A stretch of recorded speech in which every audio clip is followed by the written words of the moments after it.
Last week, I was invited by the Year 6 children in my school to be interviewed as part of their religious education learning. They are 10 and 11 years old. The current topic, unsurprisingly, is Christmas. Their questions were rich, varied, and thought-provoking. The questions range from, what is the first thing I do on Christmas morning, to, did I feel that the over-commercialization and secularization of the celebration of Christmas detracts from the incarnation? I responded that in stark contrast to what I imagine happens in their homes, I switch off the alarm and utter, surely it's not that time already, then proceed to get out of bed and look out of the window to see if it snowed. In response to the second question, I said, probably yes.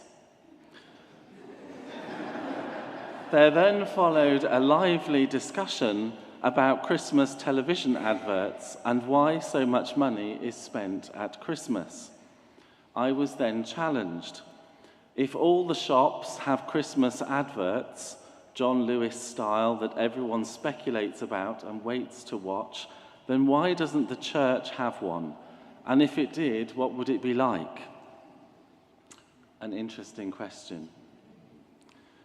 Professor James Smith, writing in his book, You Are What You Love, argues that who or what we worship fundamentally changes our hearts. He also argues that our wants and desires are heavily shaped, often unwittingly, by the culture in which we live, which he describes as a formative power. We are not often aware, he says, of how culture shapes us and the impact that it has on our hearts and desires as we are formed by a world in which we live. Our habits, the things we do and say repeatedly, become liturgies, he says, and have an impact upon us. Writing from a Christian perspective, he offers the liturgies and practices of the church, the things we do and say as a church community, as having a transformative possibility on freeing us from the many attachments and distractions that would seek to capture our hearts and to divert them away from God. To illustrate this point, I would like us to take us this morning on a journey out through the doors which we entered this morning to visit in our mind's eye the world beyond the walls of this church from which we have come, to look for those liturgies and rituals to which the world is so captivated. We are going Christmas shopping. Shopping malls like Westfield and Brent Cross are perhaps religious places. Large glass atriums with windows at the entrances are framed by banners and flags. Familiar texts and symbols on the exterior walls help the foreign faithful quickly and easily identify what is inside. As we enter the space, we are ushered into a narthex of sorts, intended for receiving, orienting, and channeling new seekers, as well as providing the regular faithful to enter in. For the seeker, there is a large map, a kind of worship aid, to help orientate the novice to the location of various spiritual offerings and treasures, and provide direction into the labyrinth that organizes and channels the ritual observance of the pilgrims. The design of the interior is inviting to an almost excessive degree, drawing both seekers and faithful into the enclosed interior spaces with windows on the ceiling open to the sky, but none to the walls open to the surrounding moat of car parks, service roads and bins. The sense conveyed is one of vertical or transcendent openness that at the same time shuts off the clamour and distractions of the horizontal mundane world. This architectural mode of enclosure and enfolding suggests sanctuary, retreat, and escape. The worship space is governed by a kind of liturgical festal calendar, variously draped in the colours, symbols and images of an unending litany of holidays and festivals, to which new ones are regularly added, since the establishment of each new festival translates into greater numbers of pilgrims joining the processions to the sanctuary and engaging in worship. The layout of this temple has architectural echoes that hark back to medieval cathedrals, mammoth religious spaces with immeasurable chapels devoted to various saints. Unlike the flattened depictions of saints in stained glass windows, here we find three-dimensional icons adorned in garb that inspires our desire to be imitators of these exemplars. These statues and icons embody for us concrete images of the good life. These are ideals of perfection to which we learn to aspire. This temple, like countless others now emerging around the world, offers a rich, embodied visual mode of evangelism that attracts. This is a gospel whose power is beauty, which speaks to our deepest desires with icons of success, happiness, and pleasure. It compels us to come with a warm invitation to share in this envisioned good life. We are greeted by a welcoming acolyte who offers to shepherd us through the experience, but also has the wisdom to allow us to explore on our own terms. We search, and when we have found that treasure that we are seeking, that we perceive will help us come to the vision of ourselves that we seek, we come to the priest who presides over the transaction. And so we make our sacrifice and leave our donation, but get in return something that is wrapped in the colours and symbols of the saints and the season, and we are released with the benediction to have a nice day. In this religious experience, I am the centre of the experience. Everything is all about me. I, as the customer, am always right. I have no regard to where this treasure came from or who made it. In this world, I have swapped confession for consumption. I believe that goods and services will save me. I shop, therefore I am. Consumption is redemption. It is, of course, as they say, retail therapy. To shop is to find and to seek. The problem is that with each new season comes something new to be found. The icons that I follow change. What the icon values as sacred today is profaned tomorrow as so 5 minutes ago. This is the irony of consumerism, which we often denounce as materialism. It is, in fact, happy to reduce things to nothingness. What makes serial acquisition consumptive is precisely this treatment of things as disposable.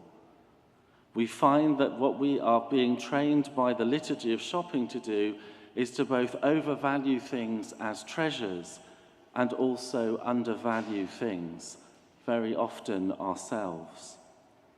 There is constantly a new fashion to follow, a new product that promises to improve our lives, and implicit in the visual icons of success, happiness, and beauty is a stabbing and albeit unarticulated recognition that that's not me. Everything seems to work out for these people. They seem to enjoy the good life. With billions invested in marketing campaigns, what is covertly communicated to us is the disconnect and the difference between their lives and our own life. We are being driven by dissatisfaction. The liturgies of the shopping mall and the marketplace inscribe in us a sense that there is something wrong with us, that something is broken, that something is missing, that we, as we have been created by God, are not enough. I shop because I am broken. I am alone. I have lost a sense of community because I am either in competition with others or because I objectify people and hold them up as saints and celebrities who are out of reach. The liturgy of consumption births in us a desire for a way of life that is destructive of creation itself. Moreover, it births in us a desire for a way of life that we cannot feasibly extend to others, creating a system of privilege and exploitation. The only way for the vision of this kingdom to be a reality is if we keep it for ourselves. Don't ask, don't tell, just consume. When the shopping excursion is over and all the plastic bags are brought home as the spoils of our adventure, we find that we've come back to the same old real world that we left. We just have more stuff. The credit card bill arrives, the money runs out. We perhaps realize that we have made these created things treasures and that they have controlled us and diverted us from God's purpose for us. For some, it is not shopping, it is their work. Some worship in stadia and concert halls, others online or on their mobile phone. We are searching for wealth, power, and beauty. We need alternative liturgies. Liturgies to heal and reorientate us, to help us to cultivate our desires and our habits. Liturgies that remind us that we are made and loved by God, that we are precious in God's sight, that we are God's treasure, that God has created us all wonderfully different and that we are beautiful. We need to learn that there is a difference between what we need and what we want, and that everything that we want is not always good for us. We need to learn that we cannot have everything now. We need the opportunity to confess, to recognize that we are indeed broken and that we are often captivated by the fantasies we ourselves create or that we find in the world. We need forgiveness and hope. We need to be reminded that we live in community and that we have responsibilities to one another. We need to learn how to share. We need to learn what is enough, to know that it is possible for every person to receive what they need. We need to come to God with open hands and hearts, ready to receive. God's promises to be the same yesterday, today, and forever. We must guard against any attempt to commercialize or consumerize the liturgies of the church. We need this space and these liturgies to be different so that our restless hearts can find peace. Today, in the season of Advent, John the Baptist foretells Jesus' words and actions. And the crowds asked John, "What then should we do?" In reply, he said to them, "Whoever has 2 coats must share with anyone who has none, and whoever has food must do likewise." Even tax collectors came to be baptized, and they asked him, "Teacher, what should we do?" He said to them, "Collect no more than the amount prescribed for you." Soldiers also asked him, "And we, what should we do?" He said to them, "Do not extort money from anyone by threats or false accusations, and be satisfied with your wages." Enough. A message of satisfaction for a dissatisfied people. Plentiful peace rather than possessions. Living more simply so that others can simply live. This inspires me to ask myself some deep questions as I approach the forthcoming celebrations of the Incarnation. What does it mean to have enough? What is it that will really satisfy me? What do I need to receive? And what can I give? As we stand on a precipice of uncertainty about the future, the possibility of war, impending ecological crisis, the prophetic words of John and Jesus could not be more relevant.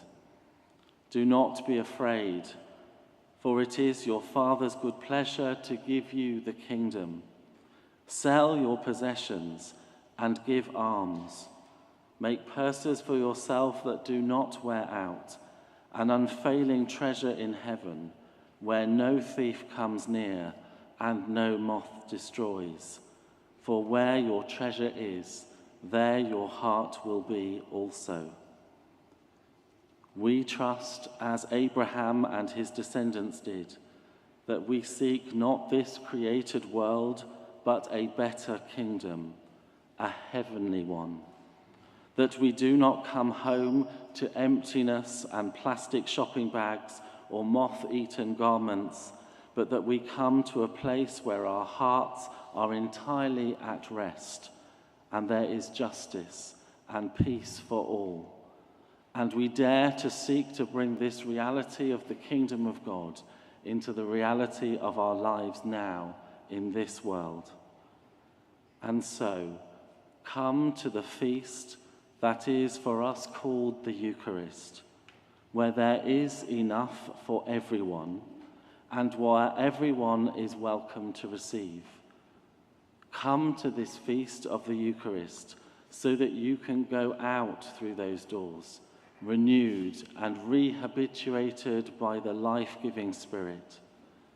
Receive the love of God that is freely given, and let the God of love show you and teach you how to love in this world and the one that is to come. Amen.